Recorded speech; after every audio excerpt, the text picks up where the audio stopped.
Salve discipuli, let's get to translating another sentence. Today's sentence is bis dot qui keto dot. Bis dat keto bis dat qui keto dot. Ugh, little tongue twister here. All right, so let's grab a pen and mark our parts of speech. Bis here, this is an adverb.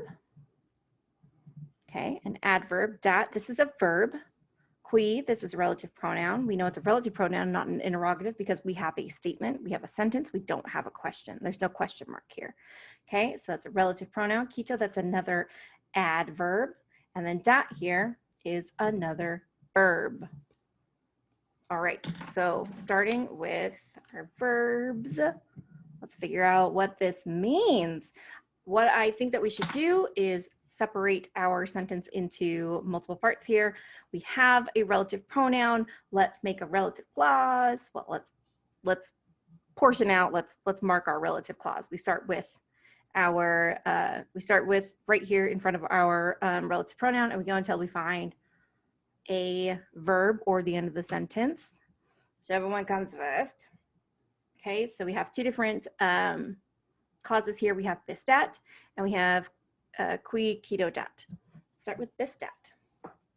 Pull out a clean sheet of paper for that clause. All right, bis dat. It's a relatively short and simple sentence. We shouldn't need too many pieces of paper here. So, oh, we don't need a sentence. Okay, so this is our clause here. We know that this is an adverb. And this adverb means like twice. Is that in the frame? No, frame. Okay, twice or two times. Yeah, I'm going to give us options. On two occasions.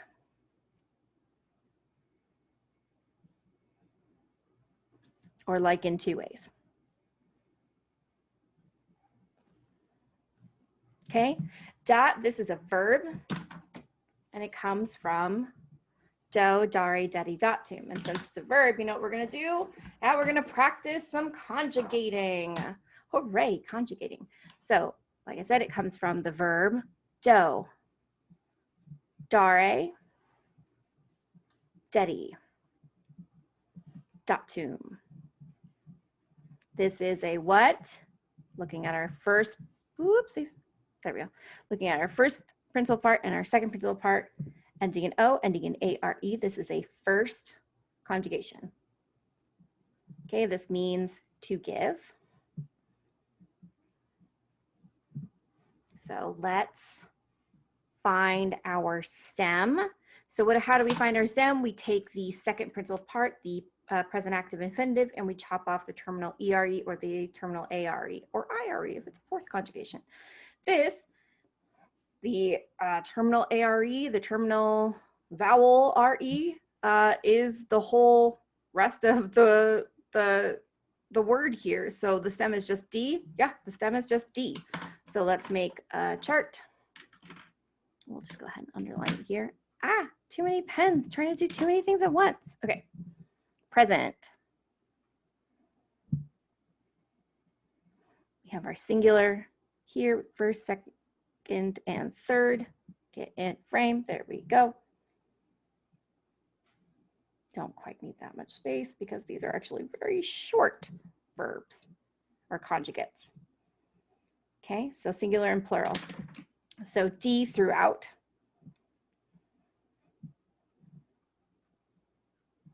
And then in our imperfect, yikes, didn't give myself much room there. 1, 2, 3.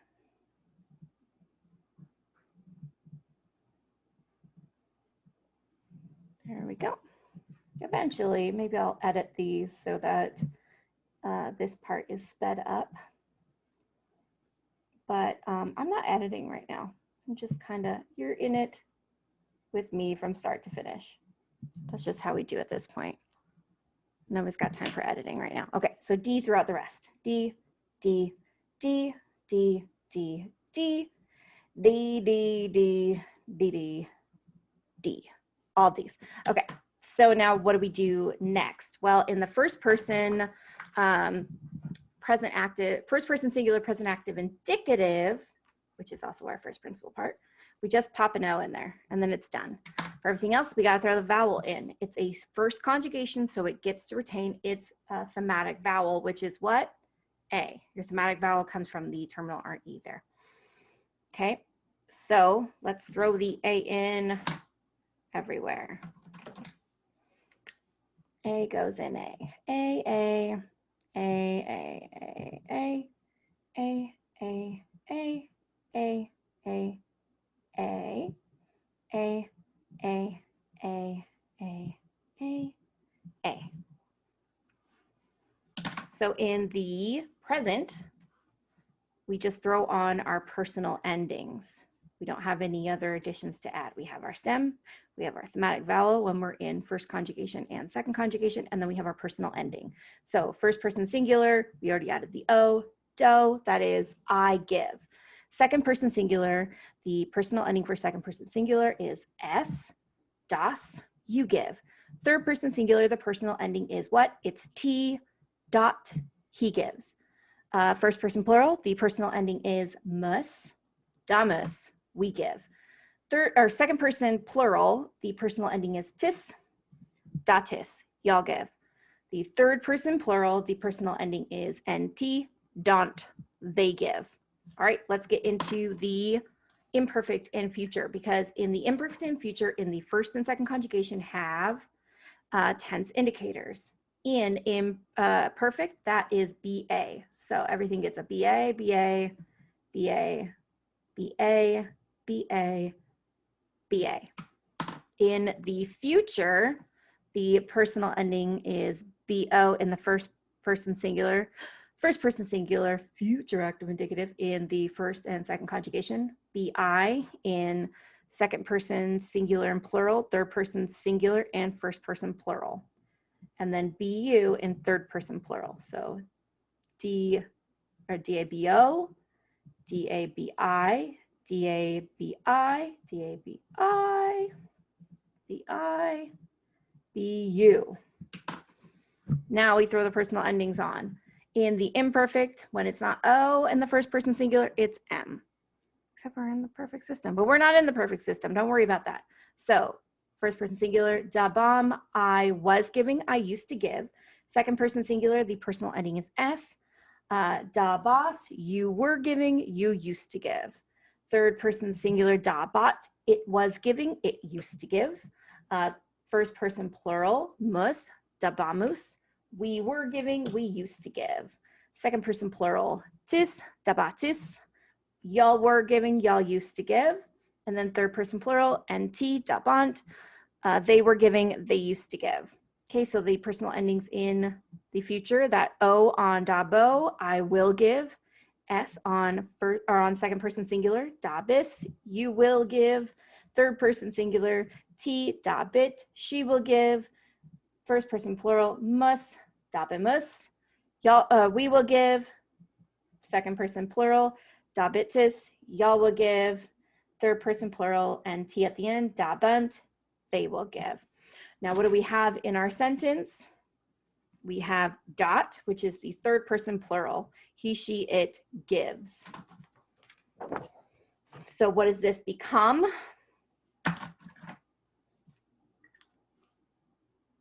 So this is a verb, is a third person singular in the present. So he, she, it gives.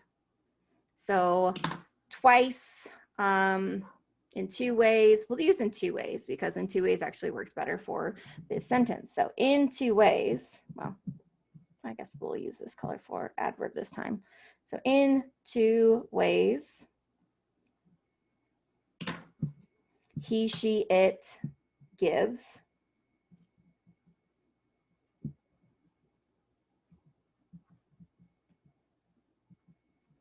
And we'll go ahead and underscore this in green because green is what we use for our nominative.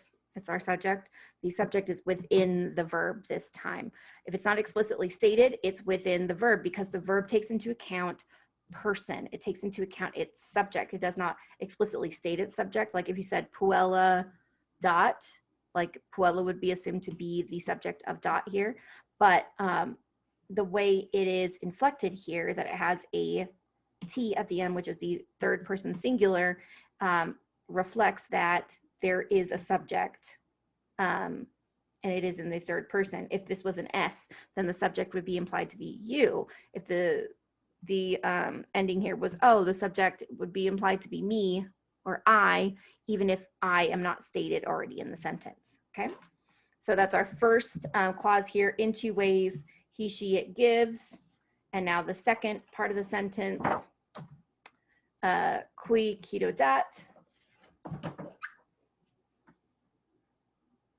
Let's write it out here. It's my black pen.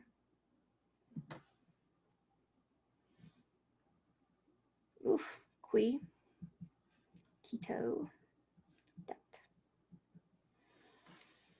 So we know that this is our verb, and it's the same verb we've used before. So we know it's again, he, she, it gives. That's a third person singular. He, she, it gives, present active, indicative. Quito here is another adverb. This one means quickly, fast, soon, before long, within a short time. We'll say, we'll just use quickly.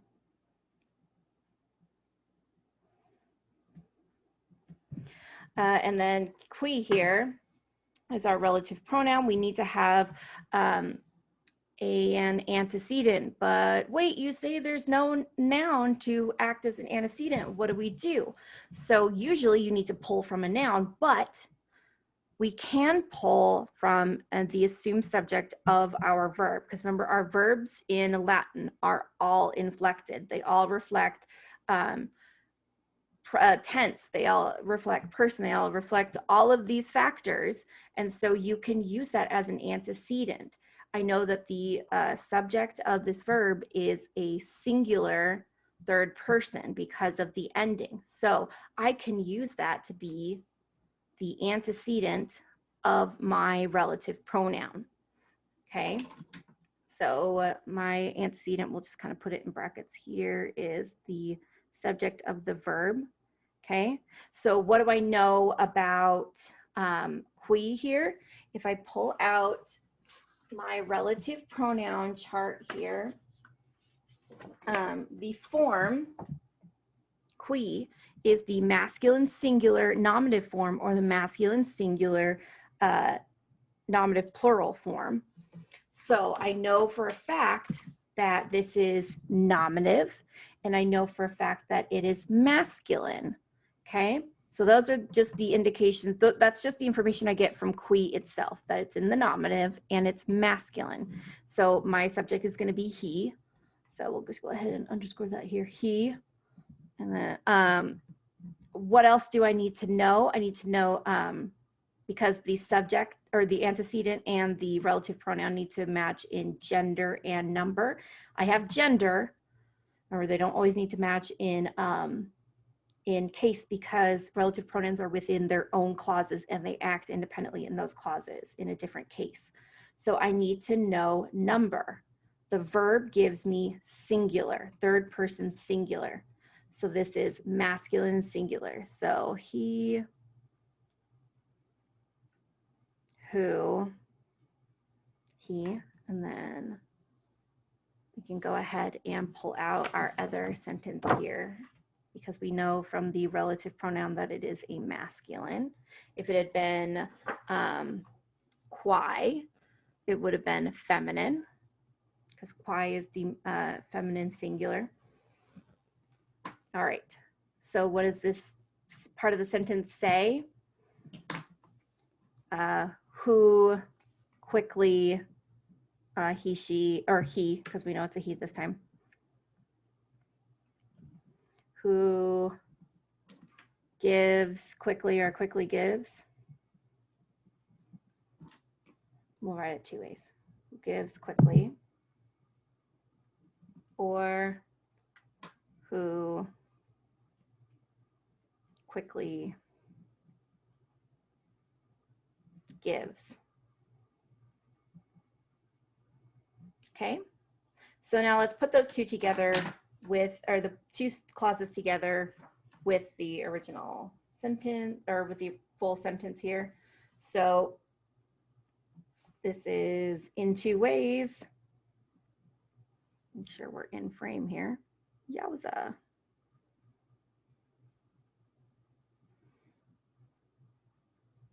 In two ways, he gives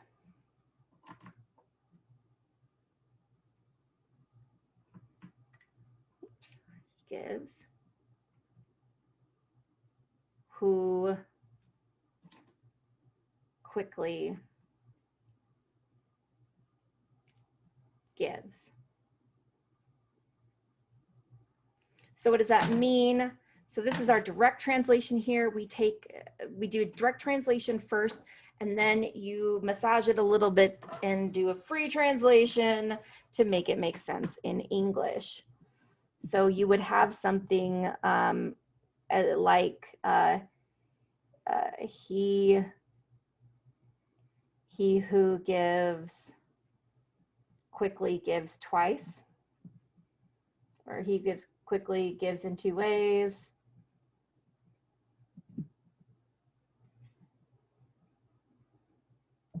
So it's kind of not a parable, kind of like a proverb. It's about being charitable or being prompt. It's a little bit contested as to the exact meaning, because it can take, it can be kind of applied anywhere. If you wanted to, if you look this up, some of the attribution will say like, oh, it's talking about paying like debt, like, oh, you're quickly paying your debt off. I don't know, when I was translating it first, when I read it first, I saw it more of like a being free in like giving. I read it, I had a more charitable reading of it, literally read it as more charitable. So there's a little bit of attribution, not controversy, but just kind of like it's a little bit contested. It is kind of commonly attributed to Publilius Syrus, but it's more like, I think he said it sort of attribution. There's no, like a lot of Latin text where there is exact like this text, this chapter, this line sort of attribution to it. But yeah, so he who gives quickly gives in two ways. That's this sentence. See, pretty short and sweet.